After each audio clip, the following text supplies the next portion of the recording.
साहब ने आधी रात को संसद खोल के जीएसटी लागू करके देश में जो बड़ा तीर मारा है, उससे देश की अर्थव्यवस्था तो मजबूत हुई है, उसके साथ साथ हम जैसे आम लोग भी आर्थिक तौर पे इतने मजबूत हुए कि शाम में जैसलमेर में होते हैं तो अगली सुबह थाईलैंड में घूम रहे होते। खैर, आज हम मोदी साहब की नीतियों की चर्चा नहीं करने वाले हैं। हाल फिलहाल में जो ये 3 काले कृषि कानून लेकर आए, जो आने वाले समय में किसानों के लिए बहुत ही ज्यादा घातक साबित होंगे, इन किसान बिलों के बारे में चर्चा करने वाले हैं कि ये बिल क्या है और इनके पीछे का एजेंडा क्या है और इनके बारे में सरकार का क्या पक्ष है और किसान क्यों आंदोलन कर रहे हैं पिछले 30 दिनों से देश की राजधानी की छाती के ऊपर क्यों बैठे कि इन बिलों को वापस लो। तो इस मुद्दे पर आज की इस वीडियो में चर्चा करेंगे।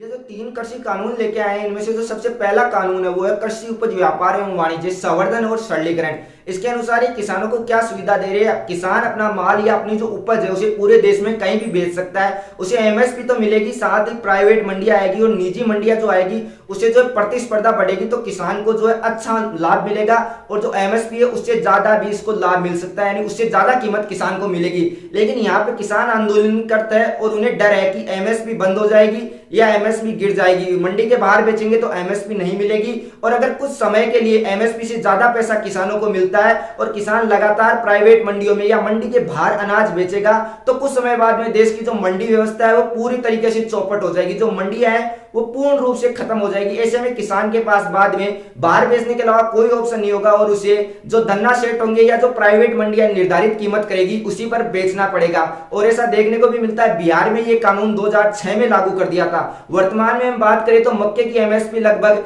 1350 रुपए है, लेकिन बिहार में हम देखें तो मक्का 600 रुपए प्रति क्विंटल बिक रहा है, यानी कि वहां पे प्राइवेट मंडियां भी किसानों को लाभ भी नहीं दे रही है और उनकी लागत का पैसा भी किसान को नहीं मिल रहा है। तो ऐसे में किसान के द्वारा इस बिल का, जिसका नाम है कृषक उपज व्यापार एवं वाणिज्य संवर्धन एवं सरलीकरण, उसका विरोध करना निश्चित तौर से सही बात है। वहीं जो दूसरा बिल लेके आए हैं ये कॉन्ट्रैक्ट फार्मिंग से जुड़ा है, जिसको इन्होंने कृषक सशक्तिकरण, संरक्षण, कीमत आश्वासन एवं कृषि सेवा करार का नाम दिया है। यहाँ पे केंद्र सरकार बोल रही है कि किसान जो है कॉन्ट्रैक्ट फार्मिंग करेगा और अपनी इच्छा अनुसार अपनी फसल का दाम तय करेगा और किसी अच्छी कंपनी को बेचेगा और दाम वो पहले ही तय कर लेगा। विवाद की स्थिति में उसे कोर्ट के चक्कर भी नहीं लगाने पड़ेंगे, वो अपनी तहसील के एसडीएम के पास जाकर इस विवाद का निपटारा कर सकता है। लेकिन भारत की जो प्रशासनिक व्यवस्था है किसी को बताने की जरूरत नहीं है कि वो कितनी मजबूत है। क्या एसडीएम एक किसान की बात सुनेगा या किसान को एसडीएम से मिलने का मौका ही नहीं मिलेगा, तब तक वो कंपनी कहां की कहां रप्पू चक्कर हो जाएगी, क्योंकि देश की छाती के ऊपर लगभग 5 लाख किसान बैठे और सरकार उनकी नहीं सुन रही है। तो क्या केवल अकेले किसान की एसडीएम बात सुनेगा? ऐसी ही बहुत सारी सवाल जो है इस बिल के ऊपर या जो एक कानून बन चुका है अब इसके ऊपर उठ खड़े होते हैं। वहीं कृषि सेवा से किसानों को लगता है कि ये जो बिल आया है इसे किसान कमजोर होंगे, बड़ी कंपनियों के सामने उन्हें घुटने टेकने पड़ेंगे और कंपनियां जो भाव तय करेगी उसी के ऊपर करार करना पड़ेगा। क्योंकि ऐसा तो होने वाला नहीं है कि एक कंपनी आएगी और एक जने का खेत लेगी और उसे कुछ कॉन्ट्रैक्ट फार्मिंग बेस्ड काम करवाएगी और दूसरी कंपनी किसी दूसरे से। अगर कोई कंपनी आती है तो किसी ब्लॉक स्तर पर, किसी तहसील स्तर पर लगभग 100 से 150 गांवों में एक साथ कॉन्ट्रैक्ट फार्मिंग करेगी, जिसे किसानों को मजबूरन जो कीमतें कंपनी तय करेगी उन्हीं के ऊपर अपना अनाज देना पड़ेगा। ये जो 2 बिल, पहला और दूसरा, पहला बिल जो है कृषक उपज व्यापार वाणिज्य एवं संवर्धन वाला और दूसरा है जो कॉन्ट्रैक्ट फार्मिंग वाला, ये दोनों बिल किसान को कमजोर करने का काम करेंगे। वो कहते हैं ना, एक हाथ से ताली नहीं बजती, उसी तरह एक हाथ से किसी का गला नहीं घोटा जा सकता, लेकिन ये दोनों बिल मिलकर किसानों का गला घोटेंगे और आने वाले समय में किसान की हालत ऐसी कर देंगे कि किसान को अपनी जमीनें बेचने के अलावा कोई चारा नहीं दिखेगा। क्योंकि आज किसान 100 रुपए लगाकर खेती करता है और उसे 53 रुपए का जो है मुनाफा मिलता है। ऐसे में उसे 47 रुपए तो अभी भी उसकी लागत से कम मिल रहे, 47 रुपए तो वो नुकसान में है। आने वाले समय में हालात ये हो जाएगी कि किसान अपनी लागत के ऊपर सिर्फ 10 रुपए मिलेंगे और 90 रुपए वो लॉस में रहेगा। उसके पास अपनी जमीनें बेचने के अलावा कोई चारा नहीं रहेगा, क्योंकि मरता क्या नहीं करता। ये जो सरकारी बिल लेकर आई है, इससे ये जो इस देश का असली मालिक है, जो किसान, काश्तकार, जमींदार, उसको अपने ही खेत में मजदूर बनाने का काम करेगी। ऐसे में जो किसान आंदोलन चल रहा है वो भी इन 2 बिलों को लेकर वो निश्चित तौर पर सही है।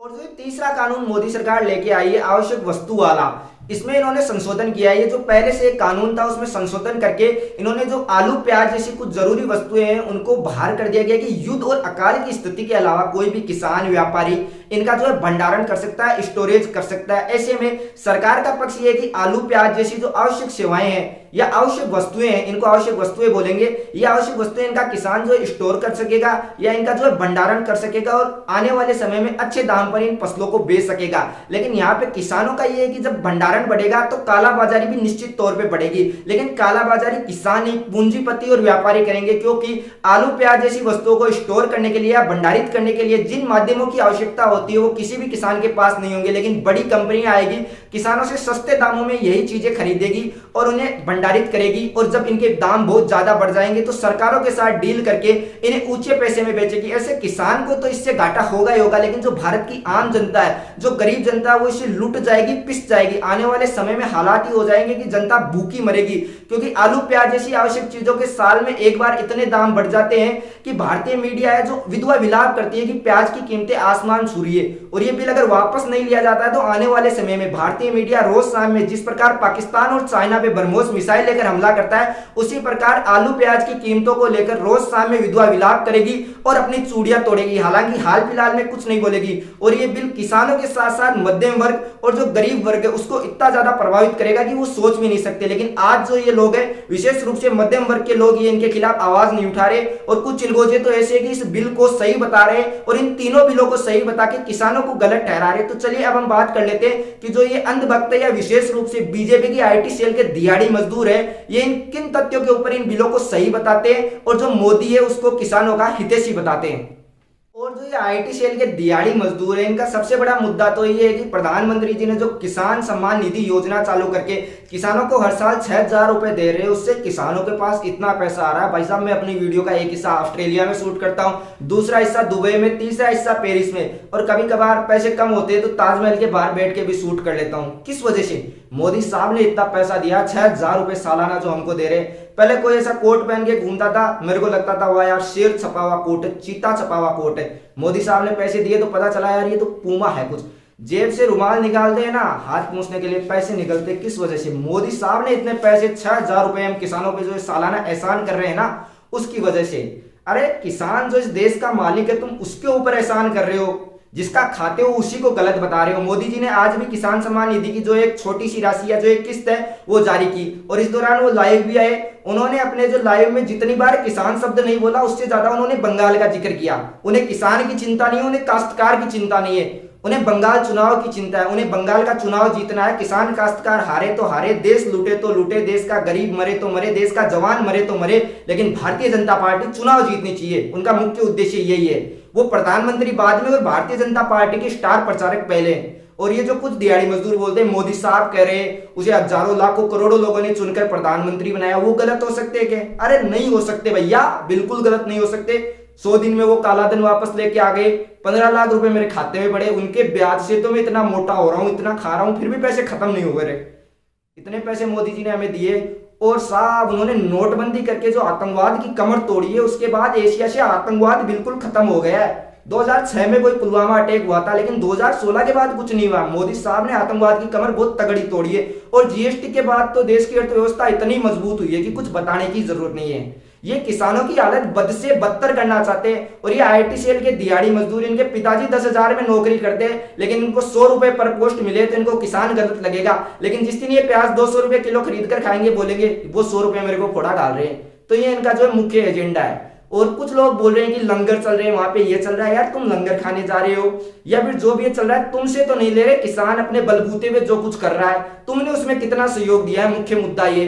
कुछ लोग बोल रहे हैं कनाडा से फंडिंग आ रही है, जो किसान संगठन है उनके बैंक खातों में जितना पैसा आया वो कनाडा से आया है। तो इन मूर्खों को पता नहीं है, इन्होंने हिंदी सिनेमा में भी वो नहीं देखा कि एनआरआई आधा पंजाब जो है वो कनाडा में बसता है। कनाडा की टोटल जनसंख्या के 4% हिंदुस्तानी है। 2020 में कोरोना काल के चलते भी 72,000 से ज्यादा हिंदुस्तानी कनाडा गए। ऐसे में तुम ये बोल रही हो कि कनाडा से फंडिंग आ रही है। भाई पंजाब ने शुरुआत इस आंदोलन की और आधा पंजाब जो है वो कनाडा में रहता है। और अपनों की मदद अपने नहीं करेंगे तो आईटी सेल के दिहाड़ी मजदूर तो नहीं करेंगे। उन्हें तो इतना ही पैसा मिलता है कि रिचार्ज करवा लेते और मोदी साहब के लिए पोस्ट कर देते। इससे ज्यादा क्या होगा?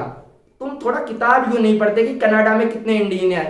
थोड़ा पढ़ लिख लो। न्यूयॉर्क के अंदर आज जो अमेरिका का न्यूयॉर्क शहर है, उसमें हर 7वां आदमी एशिया का है और हर 4था आदमी हिंदुस्तान का है।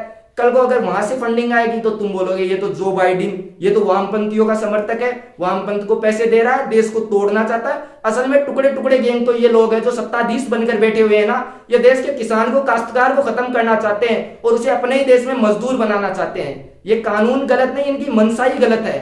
तो जब तक ये आंदोलन चलता है इसमें सहयोग कीजिए। आप नहीं जा पा रहे, आर्थिक सहयोग कीजिए। आर्थिक सहयोग नहीं कर पा रहे, लिखिए। अगर कोई इनकी खिलाफत करता है तो उन्हें समझाइए, लेकिन अपनी नस्लों को नष्ट होने से बचाने का समय ये है। अगर ये आंदोलन सफल नहीं होता है तो जिस तरह से पुराने जमाने में बंधुआ मजदूर होते थे, आने वाले समय में और आने वाली पीढ़ियां गुलामी की बेड़ियों में जकड़ी हुई पैदा होगी। उम्मीद करता हूँ वीडियो आपको पसंद आया होगा और जो तीनों कृषि कानून है ये भी आपको अच्छी तरीके से समझ में आ गए होंगे। जय हिंद, जय भारत, इंकलाब जिंदाबाद।